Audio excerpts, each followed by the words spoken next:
So in this Bet365 tutorial video, I'm going to be showing you guys how to place an NFL division winner futures bet here on Bet365. So once you're into your Bet365 account, go into of course the NFL.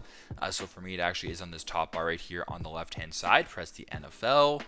Then slide this top bar all the way down to the right to where you come across an option that says futures. So right up between teaser cards and table, press on futures. Now the first screen that for me is showing right now is actually the Super Bowl champion. For Super Bowl 57 this year, I believe. Is that what it is? Or is 57, I think? Am I wrong about that? 60? I don't know. I forget the exact date. I think it's 57.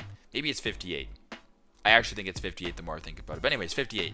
If you wanted to go ahead and place a division winners future, just right where it says to win outright, it says change. Go ahead and press on change. And the second option down, or I guess third option down, is to win division. Go ahead and press on to win division. Now it actually is showing you guys the winners for the AFC East, the AFC North, the AFC South, AFC West. If you keep scrolling down, you have the NFC East, the North, the South, the West, you name it. So let's just say for demonstration purposes, you wanted to place a bet on the Miami Dolphins to win at the AFC. So go ahead and press on Miami Dolphins. Go ahead and set your wager, and then press on place bet, and there you go. That is how you guys can place an NFL division winner futures bet here on Bet365. Thanks again for watching, and I hope this video helps.